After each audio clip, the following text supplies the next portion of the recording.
President's address to the nation. මේ අරුබුදකාරී තත්ත්වයෙන් ගොඩ ඒමට ජාතියක් වශයෙන් එක්වන ලෙස ඔබ සියලු දෙනාගෙන්ම ඉල්ලා සිටිනවා. Will India offer Sri Lanka a loan? Gas companies halt operations due to dollar shortage.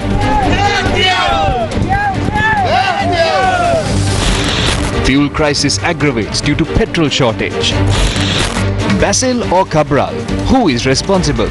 2020 October මාසයේ 26 වෙනිදා නිවාඩ් කබ්‍රාල් මැතිතුමා අමාත්‍ය මණ්ඩලයේ නිර්දේශ කරා මේකෙන් ගොඩ එන්න ගත යුතු පිළියම් පිළිබඳ. එදා ඒ දේ නොකළ නිසා බෙහෙත් නොමැති නිසා මේ රටේ කවුරු හරි මිය යනවා නම් ඒ සෑම මරණයකම වගකීම මුදල් අමාත්‍ය බැසිල් රාජපක්ෂ මහතා බාරගත යුතුයි. දක්ෂයෙක් වැඩ කරනකොට ගොඩක් දෙනෙක් තරහයි. බැසිල් මහතුමා මුදල් නැමැති නොවුණා නම් මේ ප්‍රශ්නේ ඊට වඩා විනාශයි. Frustration results in protests across the country.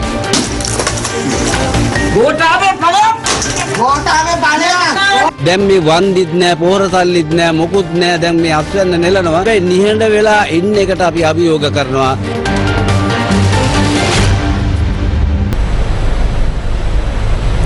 Starting off with your top story tonight, President Gotabaya Rajapakse says he has decided to engage with the IMF after studying its advantages and disadvantages. He made these remarks during an address to the nation a short while ago. අද මා ඔබ අමතන්නේ අභියෝගාත්මක අවස්ථාවකයි. I am addressing you at a challenging time. I understand very well that there is a shortage of essential goods while cost of goods are increasing. I am well aware of the shortage of gas cylinders, fuel and the power cuts. I am also very sensitive to the problems faced by the people during the last 2 months. Although we did everything we can to resolve this, due to reasons beyond our control, I know that the situation continues to persist. I take responsibility for my decisions. I have planned to make tough decisions to resolve the problems faced by the people. This crisis was not created by me. When those who are responsible for creating this crisis are now criticizing the government before the people, I am trying to resolve this crisis as soon as possible and provide relief to the people. We expect our export earnings to reach $13 billion as we have allowed a flexible exchange rate for the rupee. At the same time, we expect the import bill to drop from $22 billion to $20 billion. If that happens, we can reduce the trade deficit to $7 billion. That is what we must aim to achieve. We expect $4 billion in service exports and workers' remittances up to $5 billion. This will reduce the deficit in the trade balance to $2.4 billion. We must take steps to reduce this deficit and increase our foreign currency reserves. We have already begun talks with international lenders on our debt repayments. After my meeting with the International Monetary Fund, I decided to engage with them after carefully weighing down the advantages and disadvantages. More than 20% of our import bill is for fuel imports. During the last few months alone, the cost of fuel has doubled globally. That is why we couldn't avoid increasing fuel prices. Therefore, the people can support this country by using fuel and electricity sparingly. We are a nation that has fallen and overcome many challenges even in the past. All of us must understand that there will be a tough period when we implement our solutions. Therefore, I invite all of you to join hands and to support us in overcoming the economic crisis without being demotivated as a nation. You asked me for security, discipline, a developed nation and good education for children. During the rest of my tenure, I will remain committed to achieve this within this healthy motherland. I came to politics based on your invitation. You placed unlimited faith in me. ඔබේ ආරාධනයෙන් ඔබ මා කෙරෙහි අසීමිත විශ්වාසයක් තැබුවා. මා ඒ විශ්වාසය කිසිවිටකත් කඩ නොකොට දිවි හිමියෙන් ආරක්ෂා කරනවා. President Gotabaya Rajapakse visited the railway yard in Vematugada earlier today. President Gotabaya Rajapakse inspected the Chief Mechanical Engineers Sub-Department in Demargoda and the Maligawatha Railway Yard today. The President met the employees and discussed their issues and needs. The President's Media Division says that the head of state had instructed to resolve issues relating to the recruitment and promotion of employees. The shortage of fuel and gas cylinders has affected several sectors across the country, including in Colombo. Sri Lanka's only 2 gas companies halted operations today, stating they were unable to import gas consignments. Filling stations were crowded today as well due to the strike by the petroleum tanker owners and the limited supply of fuel. Heavy traffic was reported in some parts of Colombo due to these long queues today. A long queue for petrol was seen at a filling station in Boralla today. The ministry secretary says fuel stocks that are usually enough for 2 days are running out in a couple of hours. Should the people pump petrol for 10 rupees or for their full tank? I have 1000 rupees in my hand. I don't have money. Those in power don't understand this. They must resign if they can't. Tell the president to resign after addressing the nation. We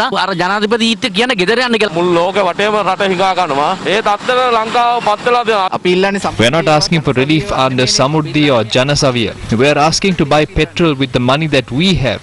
This is the time that we must be at work. I came here from Kaduwela. There's no petrol. This is a useless government. We are fed up of this. We are facing hard times, but they are travelling on roads freely with their sirens.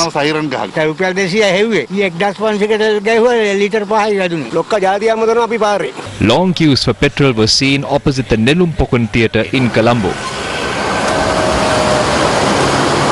Meanwhile, a long queue for gas cylinders was seen near Flower Road in Kolpeti. People had queued up to purchase gas cylinders today.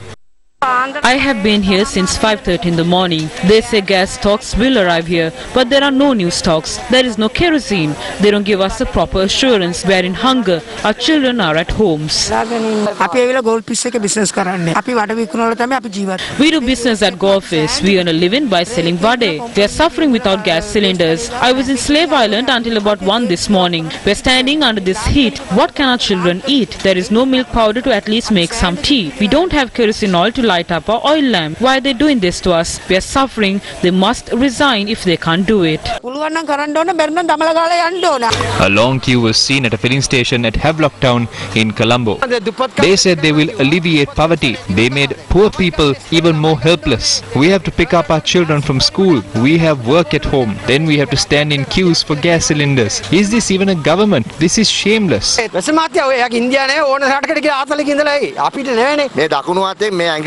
I committed a mistake 2 years ago with my right hand. Now we are suffering. The government must resign if they can't do their job. I work for this party, but now I am fed up.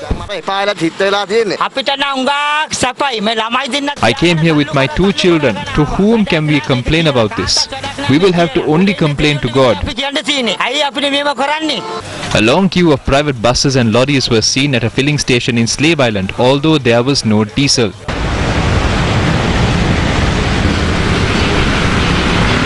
The fuel crisis has affected other parts of the country apart from the capital Colombo.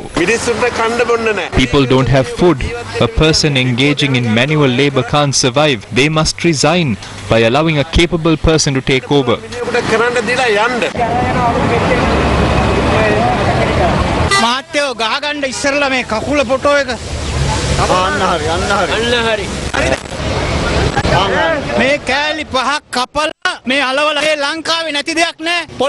This system isn't good. There is nothing which Sri Lanka doesn't have. There are gems under this soil.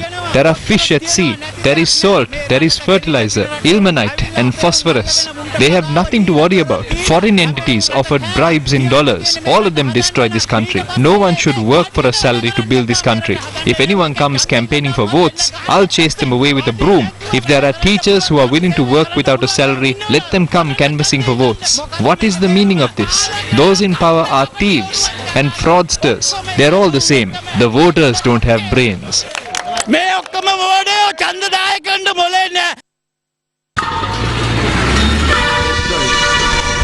People who queued up to purchase gas cylinders in Homagama held a protest by obstructing the high-level road.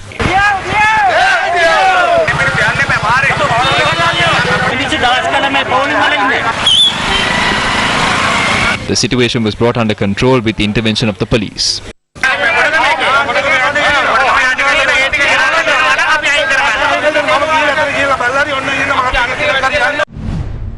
People are taking to the streets out of frustration, demanding solutions to their issues.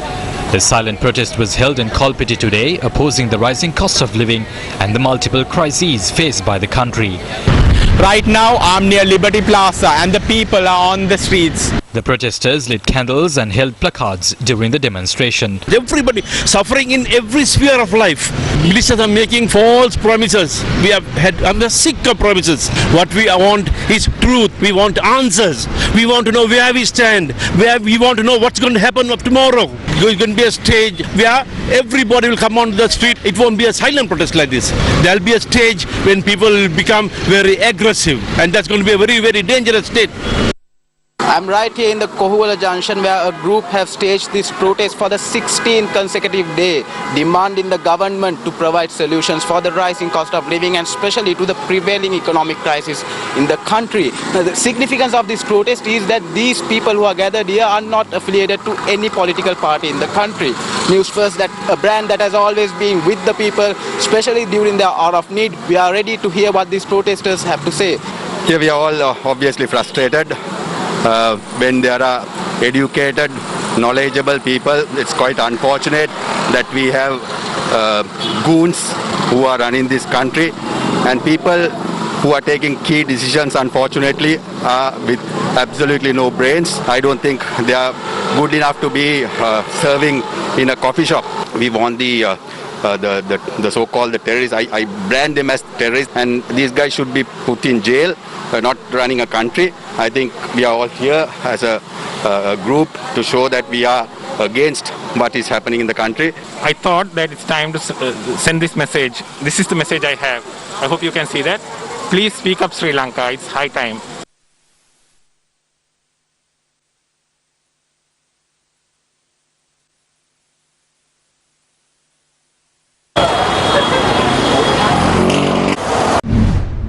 The Mahasangha in New Aurelia conducted religious observances seeking relief for the crisis faced at present.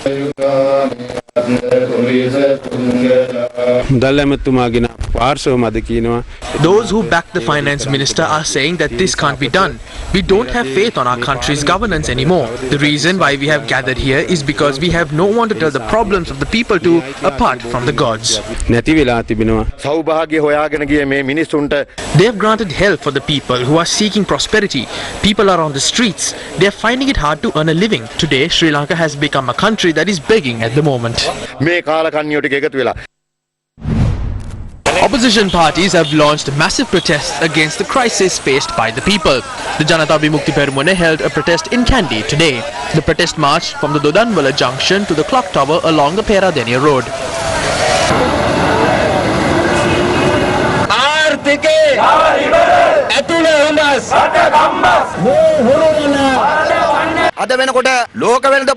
The crisis in Sri Lanka has not erupted due to the global fuel crisis or the war between Russia and Ukraine. The government didn't do what it was supposed to do. They did what must not be done. They created a black market while being aware of the depleting dollar reserves in banks. The country knows that they did this to allow the laundering of money belonging to the Rajapakses.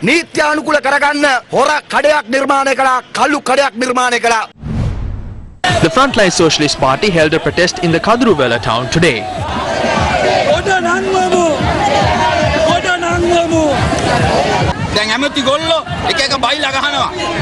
Ministers are making various remarks. Minister Gamin Lokagya says there won't be power cuts, but they impose power cuts up to 3.5, 4.5 or 5.5 hours daily. They then say that there is enough diesel and that people are in queues for no reason. People are in queues running up to kilometers to buy diesel. People like Gamin Lokagya are experiencing dementia. They don't know that there are power cuts. We are asking the ministers to resign if they can't handle this.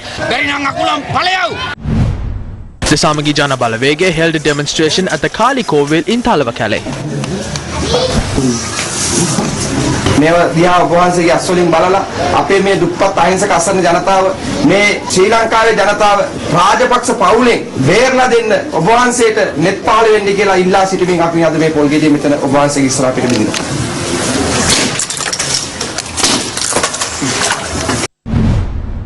What is the cause for the gas, fuel and power crises in the country? Litrogas Sri Lanka has been unable to pay $8 million to unload a fuel shipment. The company said the cost of the consignment is $3 million. However, the supplier has been requesting for a higher payment due to other costs such as demurrage charges. $4,500 is paid as demurrage charges for every day that goes by without these stocks being unloaded. Litrogas says it has to pay $18 million as demurrage charges for the delays experienced thus far. Where does the problem lie? If Litrogas Sri Lanka had awarded a long-term tender for gas supply, would it not have helped in managing this crisis more efficiently? The long-term tender awarded by the company for the supply of gas had expired on the 28th of February this year. But the company had not made a decision to cancel the process of awarding long-term tenders by that time. Litrogas says unsuccessful efforts to establish a new company to purchase gas, the issues that arose after reducing the weight of gas cylinders and the gas explosions had delayed moves to award the tender. What is the situation at the moment?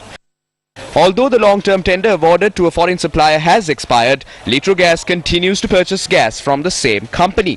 When a supply agreement is signed, the supplier usually agrees to supply at least 10% more or less of the total consignment. Is gas being imported under this agreement? Higher costs cannot be prevented when spot purchases are made for gas. Last year, the chairman of Litrogas Sri Lanka criticized the supplier and blamed a mafia behind the transaction. Is a mafia truly in operation at the moment? What is the reason for the fuel shortage? Sri Lanka purchased fuel by making payments for a consignment once it reaches the country. This means Sri Lanka does not purchase fuel on a credit basis anymore. The Energy Ministry says it had released $42 million to unload a fuel consignment. Why are there queues for fuel when the Minister, the Ministry Secretary and the Chairman of the Ceylon Petroleum Corporation say there are enough stocks of fuel in the country? The shortage across the country is due to sufficient fuel not being delivered to filling stations. Usually about 6,600 litres is delivered to a filling station, but due to the long queue, those filling stations run out of fuel in about 1.5 hours. තියෙන පොලිමට පැය එකමාරක් වගේ යනකොට ඉන්ධන ඉවර වෙනවා. දැන් ඊයේ වෙනකොට පොලිම ඩබල් වෙනවා. The queues have doubled since yesterday. Many filling stations are closed without octane 92 petrol. They say they have unloaded 55,000 metric tons of diesel at Kolonnawa and Muthurajavala. Then there can't be queues, but they are rationing supplies. There are about 800 trucks to distribute fuel. The entire distribution chain is powerful. If this was running for 24 hours, there will be no need to stay in queues. If there is enough fuel, it means that the distribution chain is corrupt. If they are not distributing fuel to filling stations simply because they want to release stocks through their henchmen, then it means that the minister, chairman and the ministry secretary are lying. There are no stocks. They are distributing whatever little is left under a ration system. The people are continuing to stand in queues. Tell the truth to the people and save them from this crisis.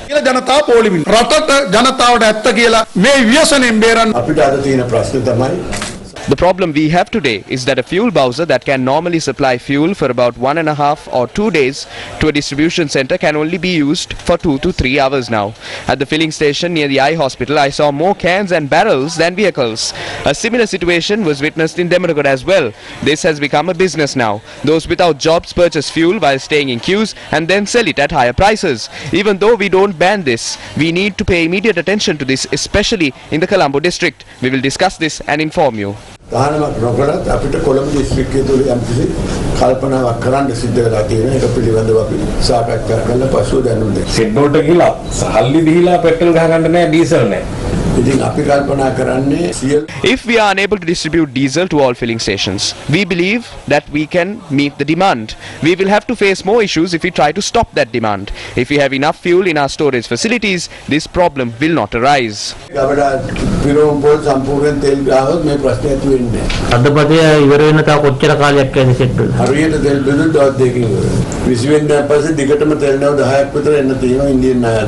The Sri Lanka Petroleum Private Tanker Owners Association called off its strike after a meeting with the Energy Minister Gamini Lokuge today.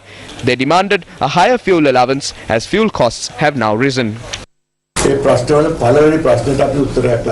said we will pay them to cover the losses they faced since fuel prices were increased from the 14th. We will calculate the losses that they faced and provide it by the 1st of April. Therefore, they agreed to call off the strike this afternoon and agreed to resume operations.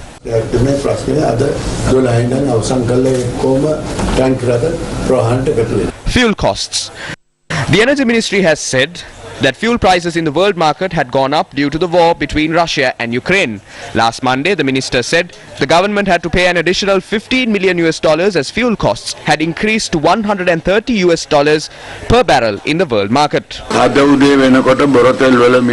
A price of a barrel of crude oil stood at $130 this morning. With the price increase in the market, we have to pay $50 million now. I think we should take a decision on the local fuel prices after discussing with the fellow members of the government. Fuel prices in the world market declined today. Brent crude oil, the global benchmark, dropped by around $99 today. WTI crude, the US benchmark for oil prices, dropped to $96.6 per barrel. Will the benefit of the price drop be passed on to the general public? The cost of fuel rose to $130. Now it's about $110. We increased prices based on the costs that were available in February. We will face losses even if we sell fuel in line with today's rates. What led to the electricity crisis? Power outages continue to be imposed across the country despite assurances that it would end on the 5th of March. The Ceylon Electricity Board says it will impose power outages for around 5 hours today. The power cuts will be distributed under 20 zones. According to the CEB, the national grid is losing 20% of its power supply as the Kalinithissa and the barge-mounted power plant at the Colombo port are currently not in operation owing to a lack of fuel. The CEB said it has taken steps to purchase electricity from an independent power producer at a higher cost to resolve the problem. If the shortage of fuel is causing a power crisis, how are independent power producers functioning? The CEB has drawn its attention on purchasing electricity without a tender process. Should the general public bear the brunt of such poor management?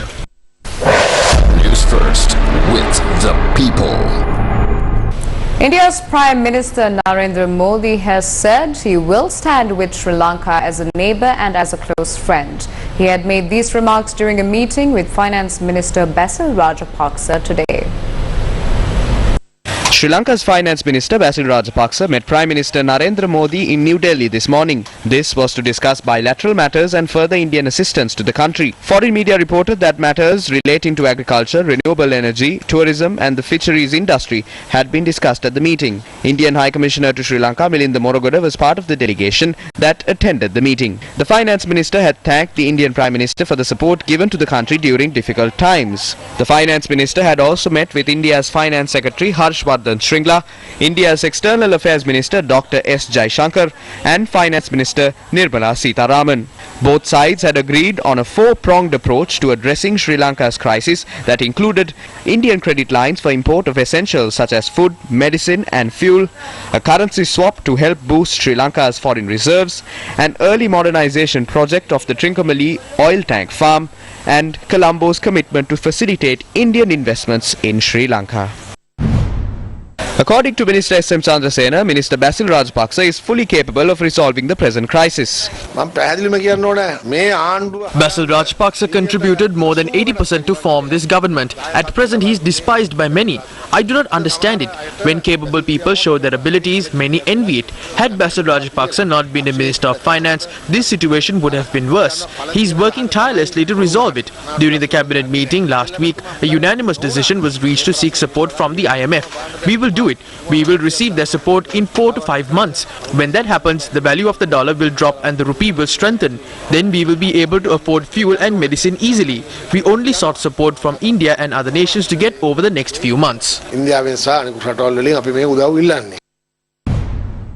A group of 11 constituent parties of the government convened a media briefing today. They said Sri Lanka's crises can be resolved if the central bank governor's plan is implemented. Most of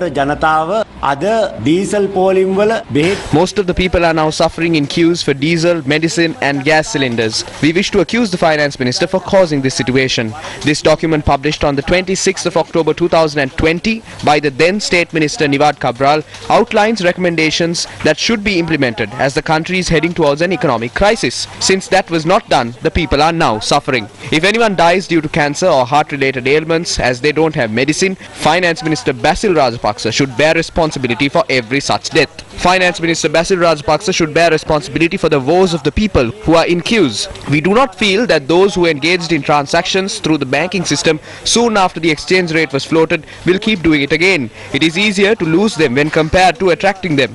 The excessive printing of money, the wide deficit in the trade balance and retaining a low interest rate below inflationary levels and the 100,000 projects initiative of the government are the causes of the depreciation of the rupee and rising inflation. රුපියල බරපතල ලෙස කඩා වැටිලා උද්දමන ඉහළ යාමට වගකීම් බාර ගන්න සිද්ධ වෙනවා. I can't remain in the government if it seeks IMF assistance.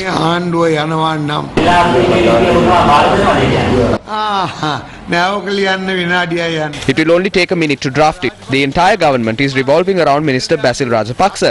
This is not a problem of Basil Rajapakse. This is a problem within the entire government. Rajapakse පිළිබඳ ප්‍රශ්නයක් නෙමෙයි තියෙන්නේ මුළු රජය ගැනම ප්‍රශ්නයක්. They are not part of our group, but they maintain ties with our group at times. Today, they are not here, but they joined our meeting on the 2nd.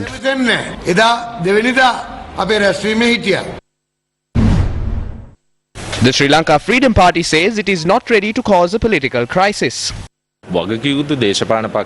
As a responsible political party, we are facing an issue of whether it is suitable to cause a political crisis in addition to the existing economic crisis. We have to think deeply about this. We are under massive pressure from the people and our own supporters to leave the government. We have to listen to them, but we must think more carefully on behalf of the country and the people. The Samagi Janabalawege Centre for Economic Policy says the government does not have a plan to overcome the current economic crisis. This is the central bank's roadmap. They have fulfilled only 2 out of the 12 points mentioned here. The central bank's roadmap is a total failure. I don't know what they are doing. Look at what has befallen this country due to the activities of some senior officials, including the governor.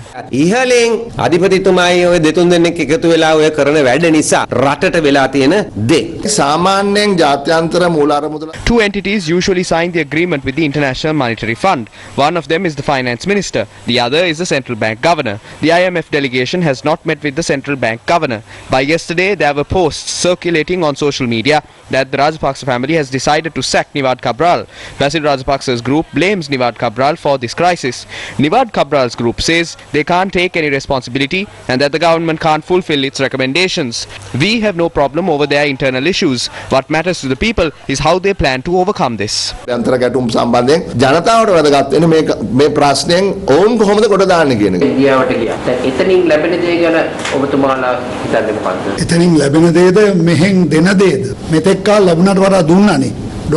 So far we have given them more than what we have received. For a $500 million loan with interest, they gave away the Trincomalee oil tank farm worth millions of dollars to India. They have already finalized matters for a power plant in Sampur and 2 power plants in Jaffna, simply for the promise of receiving $1 billion from India.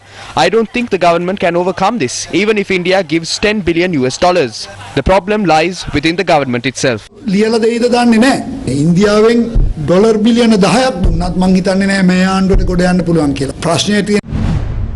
The central bank has printed 83 billion rupees yesterday, sparking concerns of a rapid increase in the cost of goods. Central bank data indicate that 210.2 billion rupees have been printed so far this year. 87 billion rupees have been printed during the last week. Opposition lawmaker Dr. Harsha De Silva has raised concerns over this trend.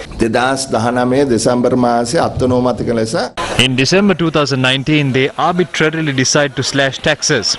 The Treasury lost an annual tax revenue of about 500 or 600 billion rupees in a year. They said they will print money to cover this deficit without understanding the modern monetary policy. When money is printed, it multiplies through the banking system. The money circulating in the country has increased by about 45%. If money circulating increases when production is affected, the cost of goods will increase.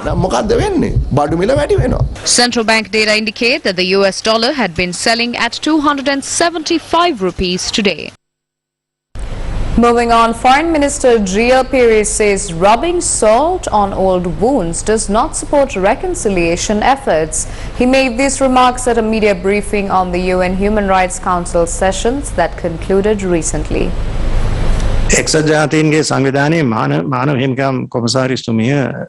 About 85% of the report by UN Human Rights Chief Michelle Bachelet is on Sri Lanka. Those comments are not based on human rights. It's about the changes that should be made to the country's political system, on how the government should delegate functions to provincial councils, and also on the appointment of senior ministry officials. The parliament has the powers to decide on those matters. Are these even related to human rights? Our government holds 2/3 majority. Therefore, the UN Human Rights Chief doesn't have the right to interfere into this. If Her Excellency Michelle Bachelet and the Human Rights Council were to embark upon this kind of inquisition in respect of all the member states of the United Nations, will they dare to do it? Consider the amount of money that is being spent. Absolutely colossal, gargantuan. All of this is happening in a situation where half of mankind are struggling to obtain access to even one vaccine every 6 months if you're going to have a vote. So dividing the international community. That's not all. You're also dividing opinion within this country. Still in news here at home, the Securities and Exchange Commission's Law Symposium, organized by the Bar Association of Sri Lanka, was held in Colombo today. The symposium focused on the overview of the new SEC Act, how the new Act facilitates the development of the capital market, and the impact of the SEC Act on listed companies and issuers. Justice Janak De Silva delivered the keynote address at the symposium. The rule of law requires that the law should be applied to all equally. The stock market has many participants who are subject to several rules and regulations. They all must be subject to the same regime. It should not matter that the offender is a big market participant or not. The law must be fully implemented against all offenders. It is only then that public confidence in the market be established, which is essential for its success. The effectiveness of laws will ultimately depend on the strength and independence of the institutions which are called upon to implement those laws. Laws can be introduced, very good pieces of legislation can be introduced by the state, but it is also important to ensure that in their implementation that the rule of law is observed. And it is also important that the state continues to respect the independence of those institutions. The success of all these laws would depend on the independence of our institutions. And that is something which the Bar Association of Sri Lanka will always be concerned with. A panel discussion was also held on the topic Understanding the New Regime on Market Offences and its Practical Impact. Minister of Justice President's Counsel Ali Sabri says the government is not interested in curtailing people's freedom of expression.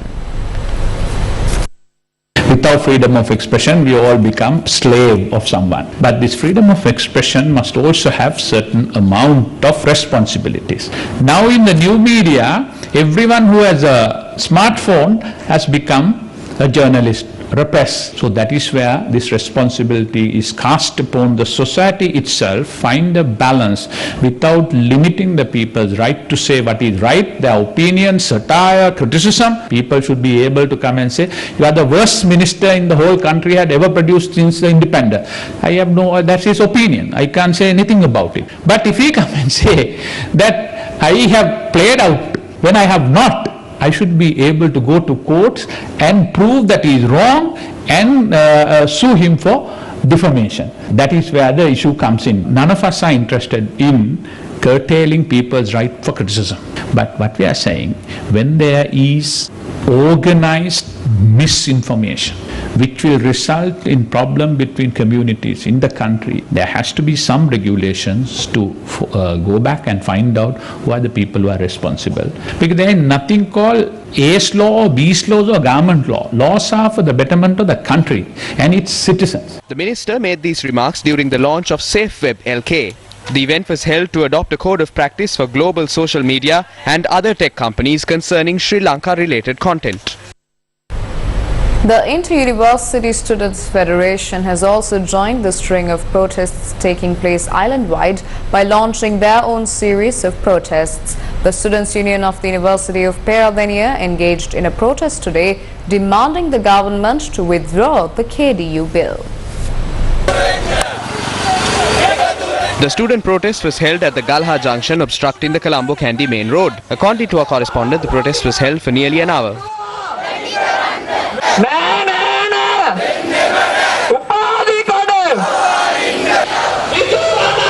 We don't This bill has not been presented to ensure national security or to uplift the standard of defence education. It is being done to privatize education. The data protection bill was passed recently. What is the government doing through this? It has begun hunting down its dissenters. They cannot stop the student force through such gimmicks. The Inter-University Students' Federation continued its satyagraha for the third day today. It is being held opposite the Fort Railway Station. They demand the reopening of universities and the immediate withdrawal of the KDU bill. The amendments have further strengthened the bill. This includes a structure similar to that of the UGC with the powers to establish private universities, enroll foreign students and militarize the education system. The government is attempting to pass the bill to close down our universities. 10 trade unions joined the Satyagraha today in support of the IUSF's demands. Taking a look at some news overseas, Ukrainian President Volodymyr Zelensky made a plea directly to members of US Congress today for the US to help create a no-fly zone over Ukrainian skies and to provide more weapons to bolster Ukraine's ability to combat Russia's air power. In a virtual address before both chambers of Congress, Zelensky asked whether it is too much to ask for the US to create a no-fly zone over his country and provide air defense systems such as the Russian-made S-300 surface-to-air missile systems. Now he also called for the US to impose new packages of sanctions, including on all Russian lawmakers. US President Joe Biden has approved a support package of $13.6 billion to Ukraine. Reports suggest the $1 billion military aid will follow as well. Граждане России, любой из вас, кто имеет доступ. I want to express my gratitude to President Joe Biden and to all the friends of Ukraine in the United States for the new support package for our nation to the tune of $13.6 billion. Бесчеловечно, как к украинцам относились вы, оккупанты. The Ukrainian president has also thanked the prime ministers of Poland, the Czech Republic and Slovenia, who travelled to Ukraine's capital Kyiv for talks. Russia has said it is leaving the Council of Europe as it is facing heavy pressure for its invasion of Ukraine. It means Russia will no longer be a signatory to the European Convention on Human Rights. Fighting in Ukraine has been reported in Kyiv, Odessa and Donbas in the last few hours. Ukrainian officials say they have killed a fourth Russian general. 2 people were injured after a 12-story residential building was hit in the Shevchenko district. Central Kyiv is still being hit by cruise and ballistic missiles, while heavy fighting is happening in the northern suburbs. And finally, in your sports news, the 2022 Cartman Cup and Reverend Brother Luke Gregory Shield cricketing encounter between St. Benedict's College and Wesley College was launched today. The event was launched at a press briefing held at Wesley College this evening. The Cartman Cup, which is the 2-day test encounter between the two schools, will be played at Campbell Park on the 25th and 26th of March. The 50-over encounter for the Reverend Brother Luke Gregory Shield will be played on the 2nd of April 2022. The encounters are in celebration of 126 years of cricketing legacy between the two schools. And with that, it's a wrap of primetime news here on TV1. Take care and good night.